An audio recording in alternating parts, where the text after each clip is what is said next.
Brazil went tongue as the Buhari. Brazil last, not in the strong.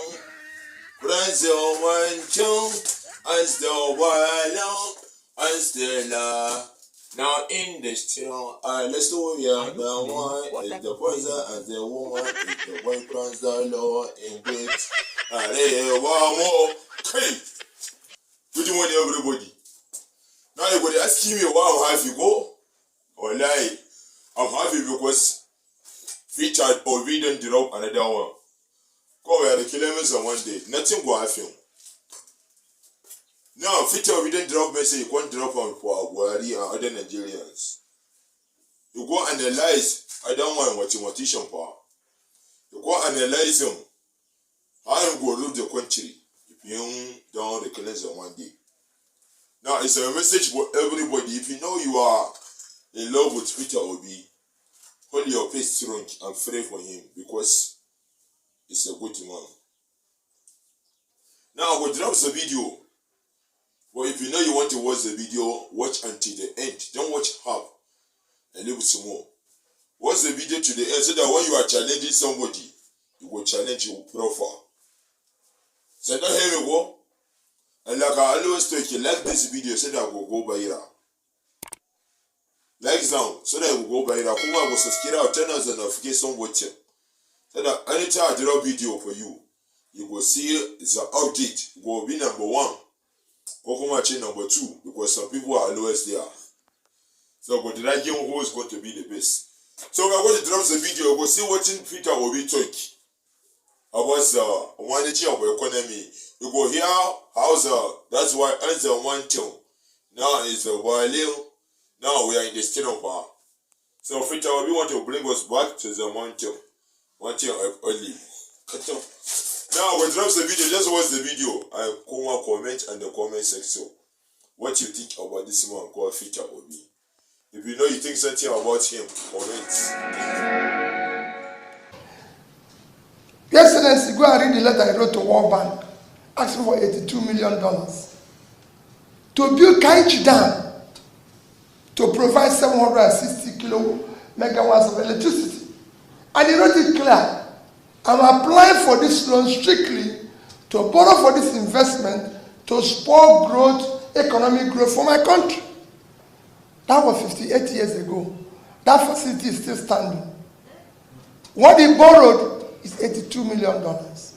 We now owe $120 billion without anything to show for it because we consumed it. It was for consumption.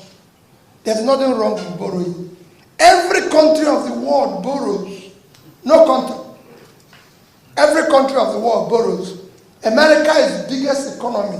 They are owing over 100% of their GDP. The second biggest economy is China. They are owing about 60% of their GDP. The third one is Japan. Japan is owing 230% of their GDP. It can go on and show you.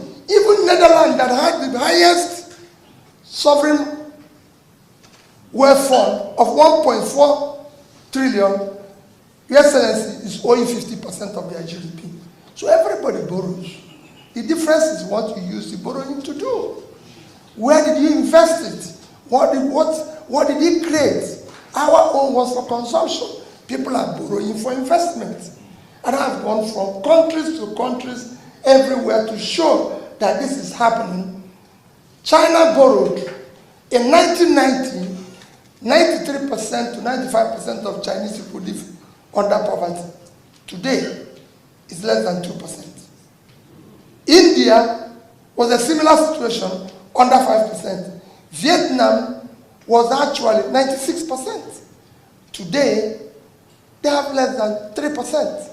So, ours that we have been throwing people out of poverty. And just to illustrate to you why borrowing is different here and other countries. I was in Bangladesh in 2010. I've studied 31 countries, comparing them with Nigeria. In Bangladesh in 2010, Your Excellency, They had a GDP of $115 billion with a per capita of $747 per capita. And their debt was $45 billion, 36% of their GDP in 2010. Nigeria, as at then, had a GDP of $375 billion, per capita of $2,250. So we are 3 times Vietnam in terms of per capita, which is a real measure of wealth. And our debt then was $30 billion, less than 10% of our GDP. Today, Vietnam GDP is $340 billion. They've grown by 3 times. Their per capita is $2,050.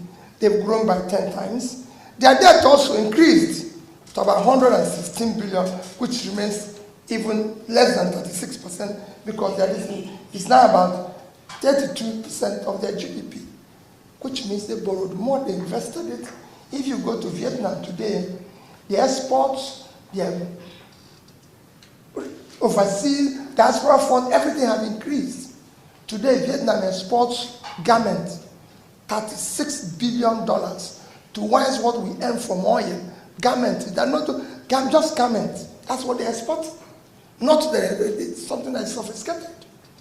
And all small businesses, which we're not doing here. And in our situation, our GDP today is about $400 billion. Our per capita, which is a real measure of wealth, is now 1,980, call it 2,000. So we've actually lost about 11% of what we were in 2010. And our debt have gone from $30 billion to $120 billion. So we borrowed about $100 billion, which nobody can explain what was invested. And when you ask, they say, it's for capital project. If you borrow money and it didn't impact on your GDP, it didn't impact on your capital, you consumed it. That is the crisis we face as a nation. The consequence is that our debt servicing now is over 90% of our income. In 2001, first 5 months of 2001, Your Excellency, Nigeria as a country made $1,847 billion naira. We use $1,802 to service debts. 98%, only 45 remaining for a country of 200 million people. And we're borrowing more. We said last year our budget was 13.5 trillion. We are going to borrow only 5 trillion. We borrowed 7. This year, our budget plus subsidy and everything will be hitting about 20. They said they are going to borrow only about 6. Your Excellency, we're not going to borrow less than 10. And that is the crisis of us. And what are we even borrowing? With these monies, we are now issuing foreign bonds of 2040, 2045, 26, when we are no longer going to be here. And our children, in the past 1 year, Nigeria has not put 1 naira in the sinking fund. Not 1 naira. So even when you are servicing debt, you're supposed to be saving money to pay the debt. When it matures, we are not putting money there. The crisis is that when we are dead, our children will have nowhere because we've eaten their future. And nobody is talking about that. And we need to move this country in. And there's nothing wrong in this country. It's a country that can be changed. Look at something like Taraba. Look at what is happening all over the world. Today we are struggling with oil, sharing of oil money. Who is doing that? Even in America, that is the biggest country in the world.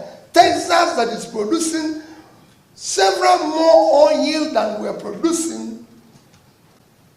The biggest state in America is California. And what does California do? Texas is not even number 1. They're not number 2. They're number 3. Texas GDP today is 3.4 trillion. 8 times Nigerian GDP. They have no oil. What they're exporting is agriculture and knowledge. Agricultural materials and knowledge. That's all that is making them that thick. When we are here fighting over a diminishing assets that has since expired, Oil didn't save yet Venezuela. Venezuela have 10 times more oil than Nigerian deposits, and yet they collapsed. And we're here fighting about oil. No country is talking about oil today.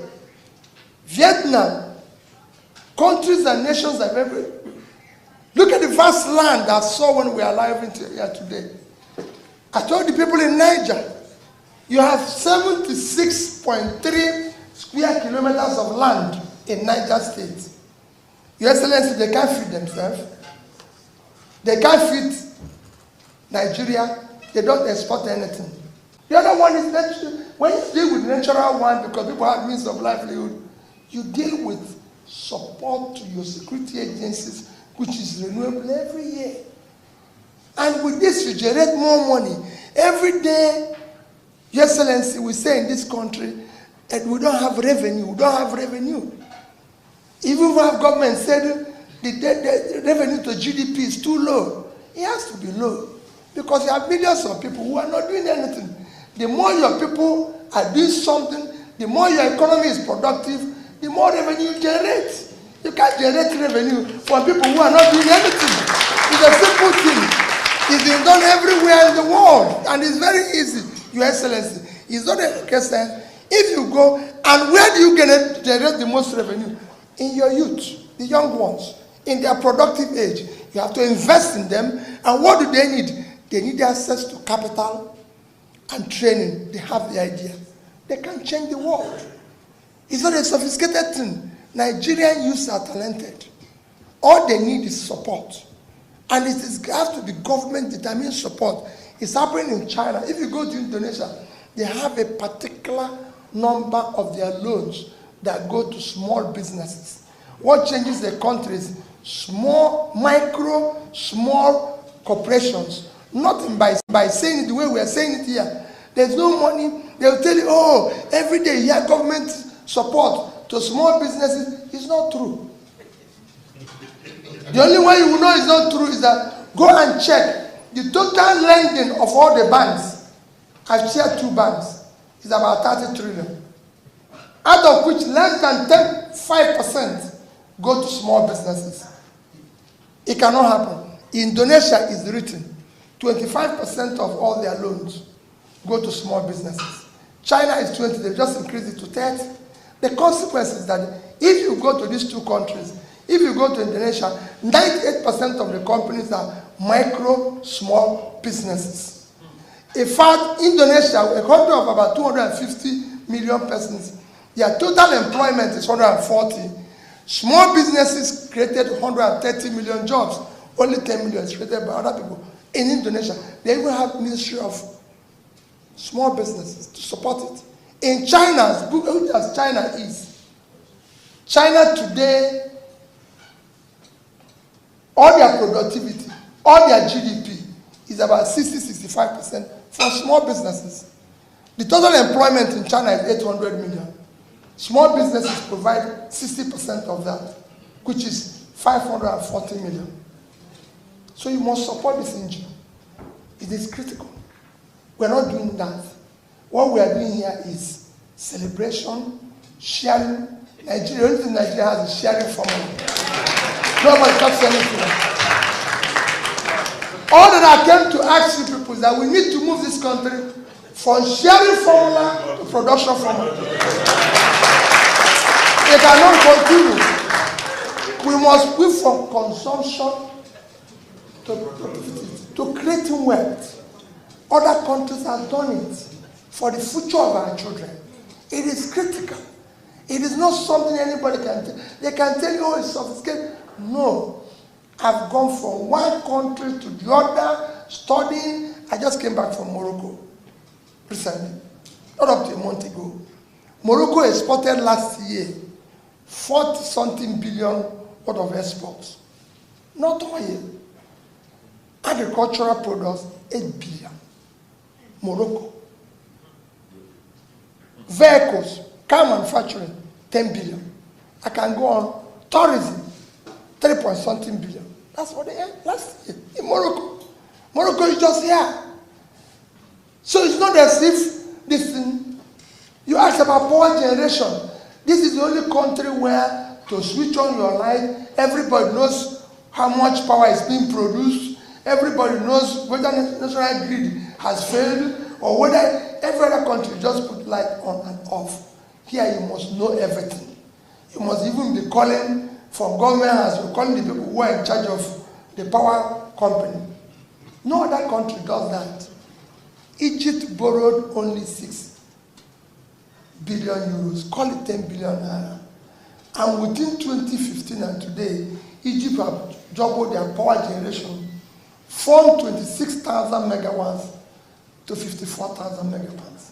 Egypt, they're not far. You go to, so we are number 1 biggest economy in Africa. We generate 4,000 megawatts. If we were able to get it. Number 2 biggest economy is South Africa. They generate 54,000. Egypt is number 3. It generates between 54 and 55. But the giant generates 4. That's the crisis. And they give you all sorts of excuse. Yesterday, there's nothing in power generation. There's nothing in power distribution. It's very easy.